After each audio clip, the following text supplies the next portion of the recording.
One careless heartbeat can awaken a destiny that even kings cannot escape. Winter wrapped the kingdom of Blackwood in shimmering silver as thousands of crystal lanterns illuminated the towering walls of Blackwood Palace, turning the royal fortress into a beacon that could be seen for miles across the snow-covered mountains. Nobles from every allied territory filled the magnificent Crystal Moon banquet, their elegant gowns and embroidered ceremonial coats reflecting the golden glow of towering chandeliers, while musicians performed gentle orchestral melodies that drifted through the grand marble hall. Tonight celebrated another year of peace beneath the sacred full moon, a night when ancient traditions reminded every citizen that the kingdom had survived because its rulers honored strength, wisdom, and compassion together. Yet beneath the polished smiles and graceful etiquette, everyone understood that one mistake inside the royal ballroom could change a life forever. Clara Bennett knew she did not belong among glittering crowns and priceless jewels. At 22 years old, the young Omega had spent most of her life helping her aunt prepare meals, clean homes, and quietly assist neighbors who needed an extra pair of hands. Her simple kindness never attracted attention because she had never sought recognition. When her aunt accepted temporary work assisting the palace servants during the annual banquet, Clara volunteered without hesitation, believing that serving others was simply the right thing to do. She wore a modest light blue medieval dress, carefully mended by hand, a white shawl resting gently across her shoulders to keep away the winter chill that lingered even inside the massive stone palace. While countless guests admired sparkling gemstones and elaborate royal decorations, Clara noticed the exhausted servants rushing between endless tables carrying silver trays filled with crystal goblets and ceremonial dishes. Without anyone asking, she quietly helped an older servant whose hands trembled beneath the weight of an overflowing tray, offering a warm smile that eased the woman's embarrassment before continuing toward the center of the ballroom. No noble noticed the quiet act of generosity, but fate did. At the far end of the magnificent hall stood Adrian Sterling, the Alpha King of Blackwood. At 30 years old, he carried the quiet confidence of a ruler who never needed to raise his voice to command respect. Dressed in an elegant black ceremonial coat embroidered with intricate silver wolf designs that shimmered beneath the crystal lights, Adrian greeted ambassadors, military commanders, and respected elders with calm dignity. His expression remained composed, yet his thoughtful eyes constantly observed every person entering the ballroom, not searching for admiration, but ensuring every guest felt welcomed beneath his roof. The Queen Mother watched proudly from her elevated seat beside Elder Nathaniel, both believing the evening would unfold exactly as every previous Crystal Moon banquet had. They could not have imagined that the oldest prophecy preserved within the royal archives was only moments away from awakening. Clara accepted a polished silver tray carrying several crystal goblets filled with deep crimson ceremonial wine reserved exclusively for the royal family. She took a slow breath before crossing the marble floor, carefully weaving between elegantly dressed nobles whose conversations echoed beneath the vaulted ceiling. Every careful step reflected years of quiet discipline learned through ordinary work, but destiny often arrives disguised as the smallest accident. As Clara approached the royal receiving line, a young page hurried past while attempting to catch a falling decorative ribbon drifting from an overhead balcony. Startled by the unexpected movement beside her, Clara instinctively shifted her weight. The edge of her shoe slipped across the polished marble floor. Time seemed to slow into complete silence. The silver tray tilted. Crystal goblets slid helplessly across its shining surface. Deep crimson wine arced through the air like liquid rubies before splashing directly across the embroidered chest of Alpha King Adrian Sterling's ceremonial coat. Music stopped. Conversations vanished. Hundreds of eyes turned toward the impossible scene. Several nobles gasped as crystal droplets struck the polished marble beneath the king's feet. Clara froze in absolute disbelief, her face turning pale as she stared at the spreading crimson stain across the royal embroidery. Her heartbeat thundered inside her chest while the tray slipped gently from her trembling hands and settled harmlessly onto the floor. Around her, whispers spread faster than winter wind. Everyone expected royal guards to seize the frightened Omega immediately. Everyone believed the young servant's life inside the palace had just ended. Only Adrian Sterling remained perfectly still, his calm gaze resting not upon the ruined ceremonial coat, but upon the terrified young woman whose first instinct was neither to defend herself nor to flee, but simply to whisper with complete sincerity, "I'm so sorry." Silence settled over the grand ballroom with a weight heavier than the stone walls themselves. The musicians lowered their instruments one by one, uncertain whether the evening had just ended in disgrace. Crystal chandeliers continued casting warm golden light across polished marble floors, but the joyful atmosphere had vanished completely. Every noble, ambassador, and royal guest watched without blinking, waiting for the Alpha King to react. Clara Bennett stood perfectly still, barely able to breathe. Her hands trembled so noticeably that she instinctively clasped them together in front of her dress, hoping to stop the shaking. She could still see the crimson ceremonial wine spreading across the intricate silver embroidery on Adrian Sterling's royal coat, a garment that represented the honor of an entire kingdom. The realization struck her with overwhelming force. She had not merely stained expensive clothing. She had interrupted one of the kingdom's oldest ceremonies before hundreds of witnesses. Embarrassment flooded her cheeks as she lowered her eyes. Every lesson she had learned about humility urged her to accept responsibility without making excuses. Slowly, she reached into the small pocket hidden within her shawl and carefully removed a neatly folded white handkerchief. Tiny silver threads formed delicate mountain flowers in one corner, stitched patiently by her own hands during quiet winter evenings. It was the nicest thing she owned. Taking one cautious step forward, she raised the handkerchief with both hands, her voice soft but steady despite the fear tightening her chest. "Your Majesty, I truly am sorry. Please allow me to clean it." Several nobles exchanged astonished glances. Some appeared offended that an ordinary Omega believed she could approach the Alpha King after such an incident. Others silently anticipated royal guards rushing forward at any moment. Lady Eleanor Whitmore quietly shook her head, convinced the young woman had only made her mistake worse. Even experienced palace servants looked away, unable to watch what they believed would happen next. Yet no guards moved. Adrian Sterling remained exactly where he stood. His calm blue eyes rested on Clara instead of the stain covering his ceremonial coat. For several long seconds, he said nothing at all. The silence became almost unbearable.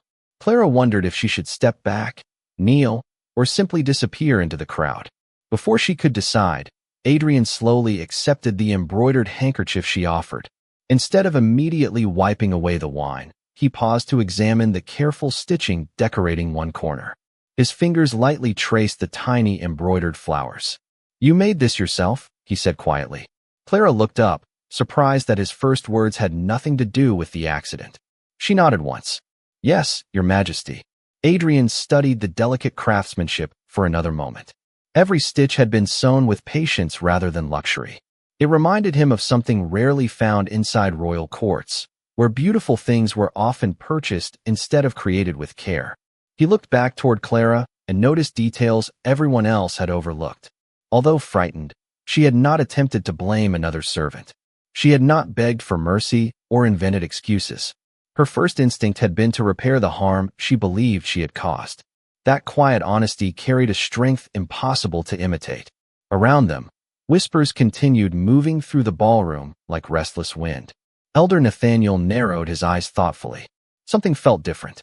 Not because of the accident itself, but because an unfamiliar warmth had begun stirring beneath the ancient royal crest displayed above the throne.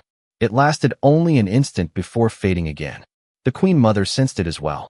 She slowly lifted her gaze toward the silver wolf carved into the vaulted ceiling, her composed expression changing ever so slightly. She had spent decades studying the oldest legends preserved within the palace archives. Many spoke of mysterious awakenings that began with moments no one considered important. She quietly dismissed the thought, telling herself coincidence often accompanied memory. Still, an uneasy curiosity settled within her heart. Adrian finally used the handkerchief to gently remove a small portion of the wine from his coat before folding it with surprising care instead of returning it carelessly. His voice remained calm enough for everyone nearby to hear. "Accidents do not reveal a person's character," he said. Their response does. The sentence echoed through the silent ballroom. Clara blinked in disbelief. She had prepared herself for disappointment, perhaps even dismissal from the palace, but not kindness. Relief mixed with confusion as she searched his expression for hidden anger and found none. Adrian handed the embroidered handkerchief back to her with quiet respect. Their fingertips almost touched for the briefest moment. At that exact instant, an invisible current seemed to ripple gently through the air. Neither of them noticed it consciously, yet somewhere deep within Adrian, an ancient presence that had slept peacefully for years opened its eyes for the first time. Far above them, the polished silver crest of the royal wolf caught the moonlight pouring through the towering stained glass windows and shimmered with the faintest flash before becoming still again. Only the Queen Mother and Elder Nathaniel saw the subtle glimmer, and both exchanged silent, uncertain looks as though history itself had just taken its first quiet breath. The ballroom slowly began to breathe again, although no one truly relaxed. Conversations returned only as quiet whispers drifting beneath the towering crystal chandeliers, each guest trying to understand why the Alpha King had responded with such unexpected grace. Palace musicians cautiously lifted their instruments once more, allowing gentle melodies to flow through the magnificent hall, yet the music could not erase the feeling that something invisible had changed. Clara Bennett accepted her embroidered handkerchief with both hands and bowed respectfully. Her heart still raced, but gratitude slowly replaced the fear that had nearly overwhelmed her only moments before. She knew she should quietly return to assisting the palace servants and allow the celebration to continue without drawing further attention. Keeping her eyes lowered, she stepped backward with careful grace, hoping to disappear into the background where she had always felt most comfortable. Before she could fully turn away, a strange warmth spread through the center of Adrian Sterling's chest. It was neither painful nor alarming. Instead, it felt like the first rays of morning sunlight touching frozen ground after a long winter. Adrian paused almost imperceptibly. Throughout his life, he had experienced countless ceremonial blessings beneath the full moon, but nothing had ever resembled this quiet awakening. Deep within his soul, the ancient wolf spirit carried by every ruler of Blackwood stirred gently, not with restless power, but with calm recognition. It felt as though an old friend had quietly whispered his name after many years of silence. Adrian instinctively placed one hand over the embroidered silver wolf upon his ceremonial coat. The faint warmth remained, growing only slightly stronger with each passing heartbeat. His composed expression revealed almost nothing, yet his thoughtful eyes followed Clara as she carefully resumed helping nearby servants gather the fallen crystal goblets before anyone else could be inconvenienced. Even after everything that had happened, she remained more concerned about others than herself. The simple act caught Adrian's attention more deeply than any formal speech delivered by the evening's honored guests. High above the ballroom, moonlight streamed through towering stained glass windows depicting the founding legends of Blackwood. The silver wolf carved into the royal crest reflected that pale light with increasing brilliance. Elder Nathaniel slowly straightened from his chair beside the Queen Mother, his weathered face becoming unusually serious. He had dedicated more than 50 years to preserving the oldest histories of the kingdom. Few living people understood the forgotten traditions better than he did. The subtle shimmer upon the crest reminded him of passages copied by hand from ancient scrolls that described moments when destiny quietly announced its arrival long before anyone recognized its meaning. The Queen Mother noticed the same unusual glow. She folded her hands calmly across her lap, never allowing concern to appear upon her face. Only Adrian, seated below the royal crest, seemed completely unaware that the silver carving above him had begun reflecting moonlight with impossible intensity. "Do you see it?" she asked softly without turning toward Elder Nathaniel. "I do," he answered just as quietly, "but I cannot yet explain it." Neither wished to alarm the royal court over something that might simply be coincidence. Even so, both remained silent observers as history unfolded before their eyes. Across the ballroom, Clara carefully collected the final crystal goblet from the polished marble floor before offering it to another servant with an apologetic smile. The older woman gently squeezed Clara's hand in reassurance. "You did nothing that kindness cannot heal," she whispered. Clara smiled gratefully, although uncertainty still lingered inside her heart. She wondered why the Alpha King had shown mercy when everyone else had expected disappointment. She had never imagined speaking with him, much less receiving understanding from the ruler of an entire kingdom. Meanwhile, Adrian found it increasingly difficult to ignore the quiet presence awakening within him. The wolf spirit did not demand attention. Instead, it gently guided his instincts toward one person alone. Whenever Clara moved through the ballroom, he sensed an unexplainable calm settling over his thoughts. It was unlike anything he had experienced during years of royal ceremonies, diplomatic gatherings, or formal celebrations. There was no fear, no urgency, only a peaceful certainty that something important had just begun. As another piece of music filled the grand hall, the crystal chandeliers shimmered more brightly than before. Several nobles admired the beautiful display, believing the changing reflections came from the full moon outside. Only the Queen Mother and Elder Nathaniel understood that the light seemed to pulse in perfect rhythm with Adrian's heartbeat. Elder Nathaniel slowly reached into the sleeve of his ceremonial robe and withdrew a small silver medallion engraved with the oldest royal wolf symbol. The metal, usually cold even beside a fireplace, now carried a faint, comforting warmth. His eyes widened ever so slightly. Ancient records describe this exact sign only once in the kingdom's oldest chronicles. He closed his fingers around the medallion before anyone else noticed, choosing patience over speculation. Destiny had never revealed itself through noise or spectacle. It always arrived quietly, asking those wise enough to recognize it before the rest of the world could see what had already begun. The warmth lingering inside the grand ballroom no longer belonged to the glowing chandeliers or the roaring fireplaces that softened the winter night. It seemed to flow through the ancient palace itself, moving quietly across polished marble, towering columns, and silver banners that had witnessed generations of kings. Most guests dismissed the strange sensation as excitement returning after the unexpected interruption, but a handful of observant eyes sensed something far older unfolding beneath the surface of the celebration. Clara Bennett continued helping the palace servants with quiet determination, carefully arranging fresh crystal goblets upon silver trays as though nothing extraordinary had happened. She wished only to finish her responsibilities without drawing another glance from the distinguished guests surrounding her. Yet every few moments, she could not help remembering the unexpected kindness in Adrian Sterling's voice.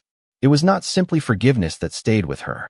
It was the calm respect he had shown in ordinary Omega whom nearly everyone else had already judged.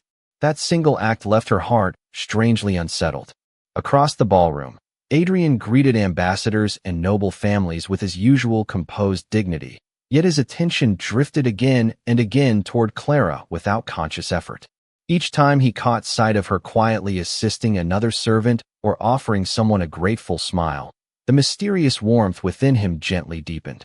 There was no fear attached to the sensation. Instead, it carried an overwhelming feeling of familiarity, as though some forgotten part of his spirit had finally found what it had searched for without ever realizing it. Elder Nathaniel slowly rose from his seat beside the Queen Mother. The elderly scholar walked toward one of the towering stone pillars where ancient silver carvings of wolves stretched toward the vaulted ceiling.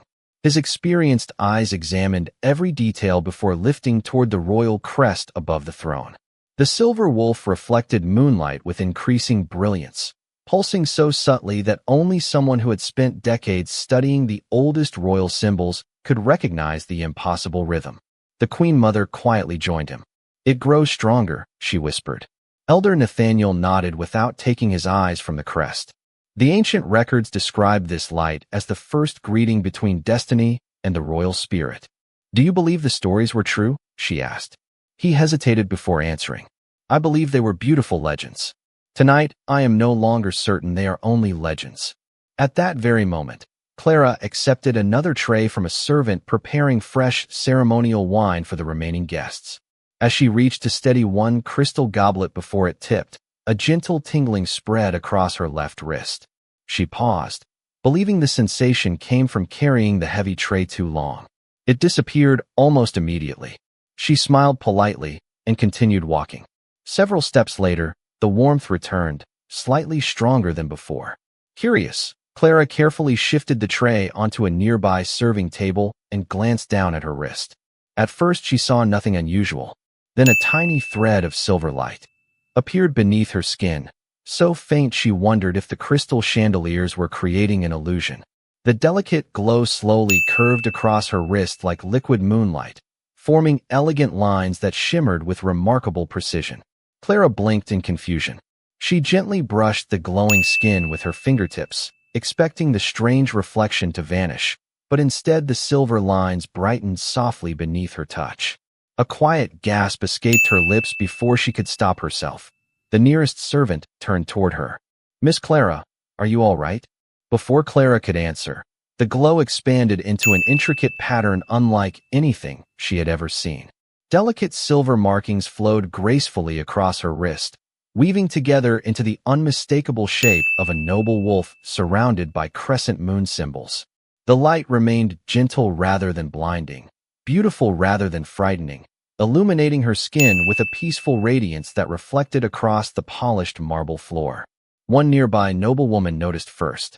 Her conversation stopped abruptly. She stared at Clara's wrist before whispering something to the gentleman beside her. Within seconds, more guests followed their gaze. Conversations faded once again as astonished faces turned toward the young Omega standing quietly beside the serving table. Adrian sensed the sudden silence and immediately looked across the ballroom. His eyes found Clara instantly. The moment he saw the glowing silver mark upon her wrist, the warmth inside his chest blossomed into unmistakable recognition. The ancient wolf spirit awakened more fully than ever before, filling him with profound peace instead of confusion. Above the throne, the great silver wolf crest answered with a brilliant shimmer that spread across every carved line of the ancient emblem. Elder Nathaniel's silver medallion glowed through the fabric of his robe. His breathing caught as decades of forgotten research suddenly aligned before his eyes. With calm but unmistakable certainty, he stepped into the center of the silent ballroom and looked first at the glowing mark, then at the Alpha King, before speaking words that caused every heart in the palace to stand still. "The Moonwolf mark has returned." No one moved after Elder Nathaniel's solemn declaration. The words seemed to linger beneath the vaulted ceiling like an echo from another age, settling gently over every noble, every servant, and every member of the royal family gathered inside the Crystal Moon banquet. Clara Bennett lowered her eyes to the glowing silver pattern upon her wrist, her breathing shallow with confusion rather than fear. She had never heard of the Moon Wolf mark beyond fragments of bedtime stories told by elderly neighbors during long winter evenings. Those tales always sounded like beautiful legends, distant enough to belong only in ancient history. She looked toward Elder Nathaniel with quiet uncertainty. "I do not understand," she admitted softly.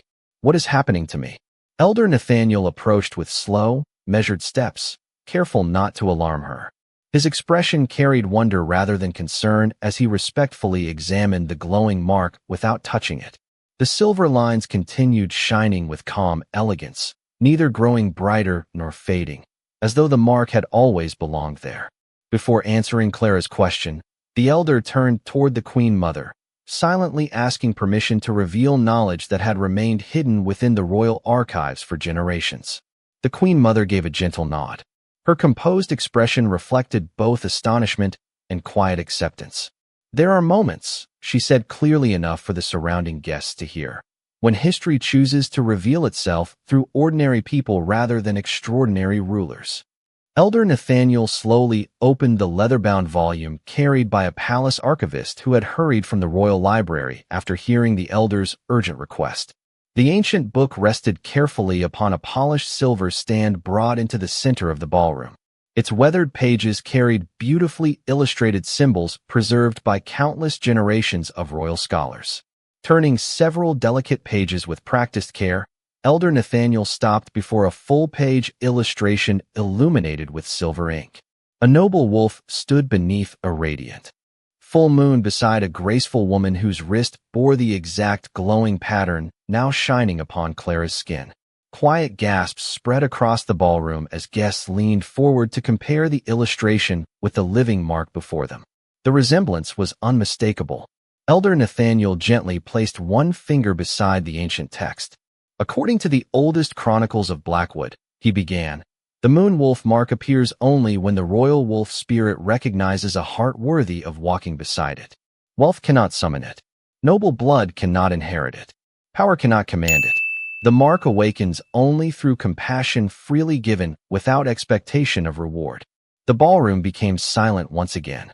Lady Eleanor Whitmore stepped forward with respectful composure, though uncertainty remained visible in her expression. Surely there must be some mistake, she said carefully. This young woman is kind, and no one questions her character, but she is an ordinary Omega with no noble lineage. Can an ancient prophecy truly choose someone outside the great houses of the kingdom? Her words carried no cruelty, only the sincere doubts shared by many others standing nearby. Several council members quietly nodded in agreement. They had spent their entire lives believing that royal destiny remained closely tied to generations of noble ancestry. The Queen Mother looked toward Clara before answering. History remembers many kings, she said softly. Very few are remembered because of their titles alone. They are remembered because of the choices they made when no reward was promised. She turned her attention toward the assembled nobles. Did any of you notice what Clara did before the accident? Most exchanged puzzled glances. The Queen Mother smiled gently. She helped an exhausted servant carry a heavy tray when no one else thought to offer assistance. After the accident, she accepted responsibility without blaming another soul.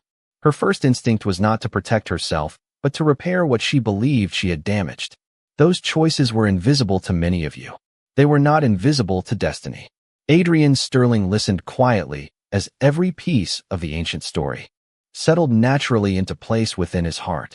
The mysterious warmth inside him had become peaceful certainty. Looking toward Clara, he no longer saw an embarrassed servant standing alone beneath hundreds of watchful eyes. He saw the same woman whose kindness had remained unchanged before the accident, during the humiliation, and even after receiving unexpected mercy. Nothing about her character had shifted when circumstances changed. That quiet consistency stirred profound respect within him. Clara looked around the magnificent ballroom, overwhelmed by the attention focused entirely upon her. I have never wished for greatness, she whispered honestly. I only wanted to help where I could. Elder Nathaniel smiled warmly. That is precisely why the oldest legends teach us that destiny often arrives in the hands least interested in possessing it. As his words faded into the stillness, the silver moon wolf mark shimmered once more with gentle radiance. And for the first time in countless generations, every person inside Blackwood Palace began to understand that the kingdom had just witnessed the return of a promised thought to have been lost forever. The magnificent ballroom remained wrapped in respectful silence as the meaning of the ancient prophecy settled into every heart present. No one hurried to speak because every person understood that history had quietly changed before their eyes. The moon wolf mark continued glowing softly upon Clara Bennett's wrist, no longer appearing mysterious but strangely peaceful, as though it had finally found the place where it had always belonged.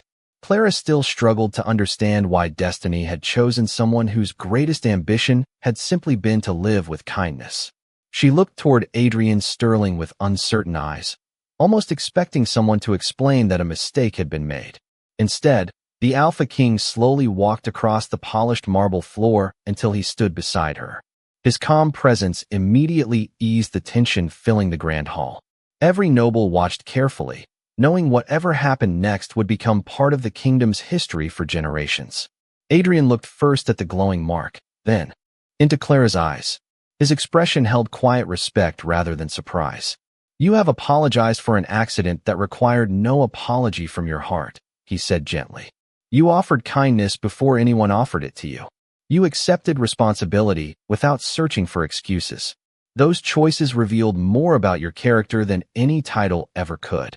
Clara lowered her gaze, humbled by his words. Your Majesty, I never wished to stand before everyone like this. I only wanted to finish my work and help where I was needed. Adrian smiled softly. Perhaps that is exactly why destiny trusted you. Lady Eleanor Whitmore stepped forward once more, her voice carrying neither anger nor pride, only honest reflection. I allowed tradition to shape my expectations before I truly observed the person standing before us. For that, I owe you my respect. Clara looked at her with quiet surprise before offering a gracious nod. Around the ballroom, other nobles gradually lowered their heads as well, not because anyone commanded them to do so, but because they recognized sincerity when they finally allowed themselves to see it. The Queen Mother watched the scene with gentle satisfaction. A kingdom grows stronger when its people are willing to learn, she said. Tonight we have all been reminded that compassion cannot be measured by ancestry. Elder Nathaniel carefully closed the ancient chronicle and placed one weathered hand across its cover. The prophecy has never promised greatness through power alone, he said. It has always spoken of two hearts whose greatest strength would be wisdom, humility, and kindness shared with others. As his words faded, moonlight poured through the towering stained glass windows with renewed brilliance. Beyond the palace walls, the ancient moon tree standing within the royal gardens shimmered beneath the full moon, its silver leaves moving gently despite the still winter air. Several white wolves quietly emerged from the surrounding forest and gathered peacefully beneath its branches, lifting their eyes toward the palace as though acknowledging something long awaited. Inside the ballroom, the silver glow upon Clara's wrist answered with one final gentle pulse before settling into a calm radiance. Adrian instinctively offered his arm, not as an order, but as an invitation. After a brief moment, Clara accepted with quiet confidence. Together they walked toward the palace gardens where the ancient moon tree awaited beneath the moonlit sky. No cheers filled the hall, no grand celebration interrupted the peaceful moment. Instead, every person simply watched as hope quietly replaced doubt.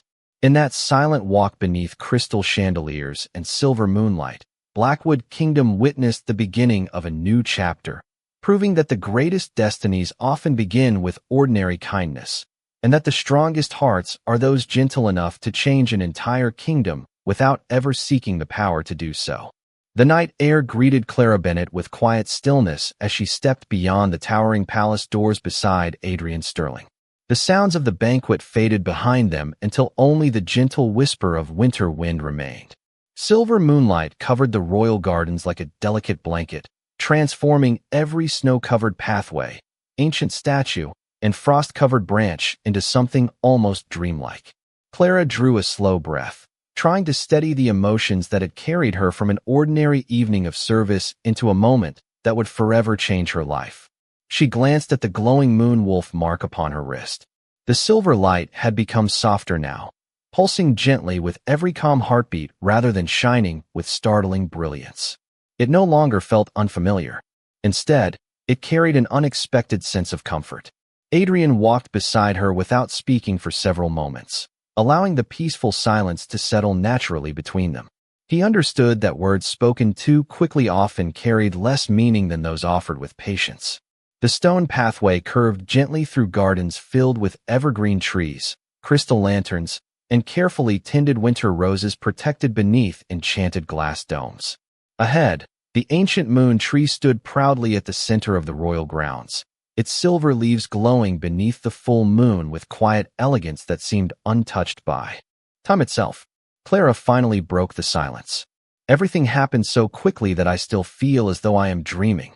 Adrian smiled gently. If it were only a dream, I believe we would have awakened long ago. She laughed softly, surprised by how naturally the sound escaped her despite everything that had happened. I keep thinking someone will tell me there has been a misunderstanding. Adrian looked toward the moon tree before answering. I spent many years believing destiny would announce itself with thunder or impossible miracles. Tonight it arrived through kindness that expected nothing in return. Clara lowered her eyes modestly. I never imagined helping another servant could matter so much. That is exactly what makes it matter, Adrian replied. True compassion is rarely performed for an audience. They continued walking beneath glowing lanterns whose warm light blended beautifully with the silver moonlight. Behind them, the Queen Mother and Elder Nathaniel remained a respectful distance away, allowing the two to share the quiet moment without interruption. Neither wished to influence what destiny itself seemed determined to reveal. Clara looked toward Adrian with thoughtful curiosity. Were you frightened when the wolf's spirit awakened? Adrian considered the question carefully before answering. No, I was surprised, but what I felt most was peace. It was as though something I had carried my entire life finally understood why it had been waiting. Clara rested her fingers lightly against the glowing mark on her wrist. I felt something similar. Not excitement, not fear, only a feeling that I had somehow come home without ever leaving. Adrian nodded slowly. Perhaps that is what destiny truly feels like. As they approached the ancient moon tree, its silver leaves shimmered gently, although no breeze disturbed the winter air. Several magnificent white wolves quietly emerged from the surrounding forest and settled peacefully beneath its branches. None displayed fear or aggression. They simply watched the two visitors with calm, intelligent eyes before lowering their heads together in silent acknowledgement. Clara stopped in quiet amazement. They are beautiful. Adrian smiled. They have guarded this place longer than any living person can remember. The moon wolf mark answered with another soft pulse of silver light. At the same moment, the silver leaves above reflected that glow across the snow, surrounding the two with a peaceful radiance unlike anything either had ever witnessed. The Queen Mother quietly smiled from a distance. Elder Nathaniel gently closed his eyes for a brief moment, recognizing the fulfillment of words preserved for centuries within forgotten pages. No proclamation was needed. No ceremony could make the moment more meaningful. Beneath the ancient moon tree, surrounded by quiet moonlight and patient guardians, two ordinary conversations became the first pages of an extraordinary future, one built not upon power or privilege, but upon trust, humility, and the quiet courage to remain kind even when no one was watching. Moonlight settled peacefully across the royal gardens, turning every snow-covered path into a ribbon of silver that stretched toward the ancient moon tree. Clara Bennett stood beneath its magnificent branches beside Adrian Sterling, still absorbing the extraordinary events that had transformed a simple evening into the beginning of a legend. The gentle glow of the moon wolf mark upon her wrist reflected against the crystal frost resting on the grass, creating delicate patterns that shimmered with every quiet breath she took. The majestic white wolves remained gathered around the ancient tree, their calm eyes reflecting wisdom passed down through countless generations. None approached too closely. Instead, they formed a silent circle of respect, as though acknowledging that something sacred was unfolding before them. Adrian looked toward the towering branches above, their silver leaves gently swaying despite the stillness of the winter night. "When I was a child," he said softly, "my father brought me here after every important ceremony. He always told me that the moon tree remembers every promise made with an honest heart." Clara listened carefully, her gaze drifting upward toward the glowing canopy. "Did you believe him?" she asked. Adrian smiled thoughtfully. "I wanted to. But as I grew older, responsibility often seemed louder than hope. Tonight, I finally understand what he meant." Clara rested her hand lightly against the smooth bark of the ancient tree. The moment her fingertips touched its surface, the silver light upon her wrist brightened gently. Soft streams of moonlight appeared to flow through the branches, surrounding the tree with a peaceful radiance that illuminated the entire garden. The Queen Mother and Elder Nathaniel quietly exchanged knowing smiles from where they stood nearby. Neither expressed surprise anymore. They simply watched with grateful hearts as an ancient promise continued unfolding exactly as the oldest chronicles had described. Elder Nathaniel spoke almost in a whisper. "The moon tree does not respond to titles. It responds to truth." The Queen Mother nodded. "That is why no ruler has ever been able to command its blessing." Clara slowly withdrew her hand, looking toward Adrian with quiet amazement. "I have never felt anything like this." Adrian answered honestly. "Neither have I. Yet somehow it feels familiar, as though this place has been waiting for us longer than either of us has lived." A gentle breeze finally moved through the garden, carrying silver leaves softly into the air. Instead of falling immediately, they drifted gracefully around Clara and Adrian before settling peacefully across the snow. The white wolves quietly lowered their heads once again, their silent gesture carrying unmistakable respect.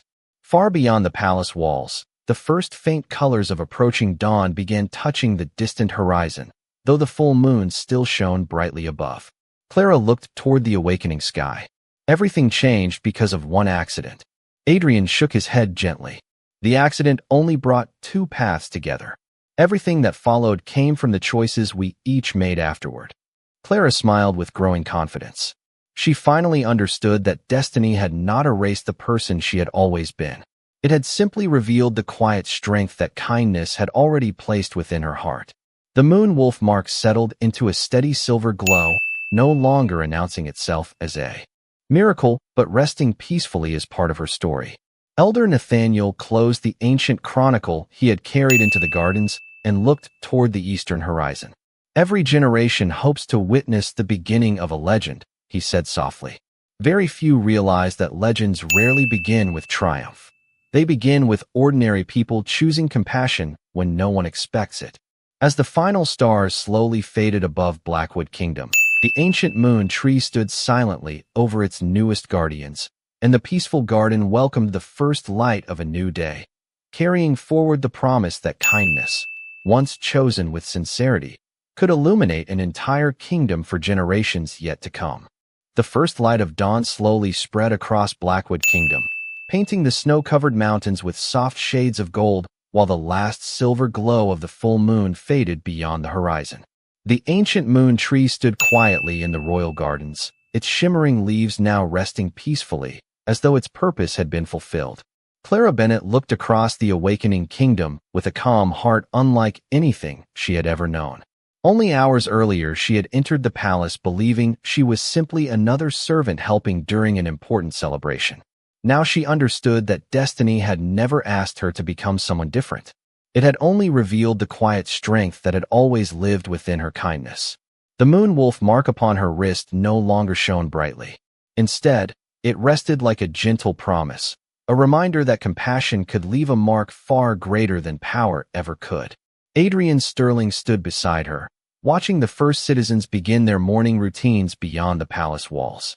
Smoke rose gently from village chimneys, merchants prepared their market stalls, and children laughed as they crossed snow-covered streets, unaware that the history of their kingdom had quietly changed during the night. Adrian smiled as he realized that leadership was never about standing above others. It was about recognizing goodness wherever it appeared and having the courage to protect it when the world failed to notice. Behind them, the Queen Mother and Elder Nathaniel approached with peaceful expressions. Neither spoke immediately. The silence itself felt meaningful beneath the warmth of the rising sun.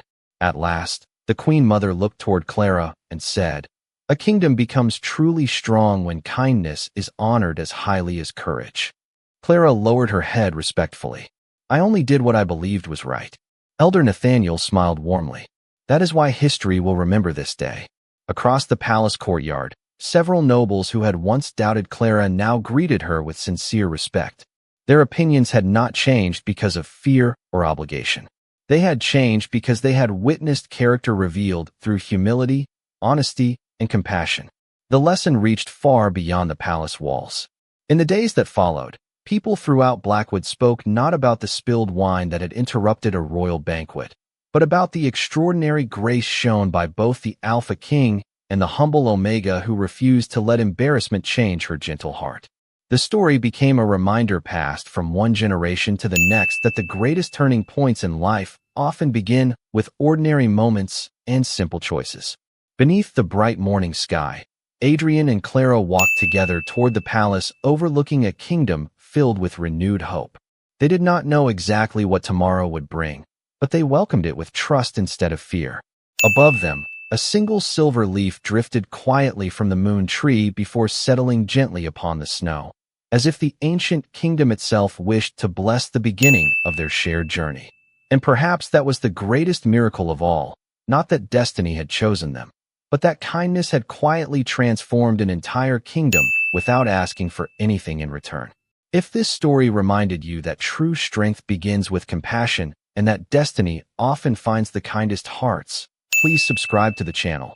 Give this video a like, share it with someone who believes in hope, and leave a comment telling us what moment touched your heart the most and whether you believe kindness can truly change a person's destiny.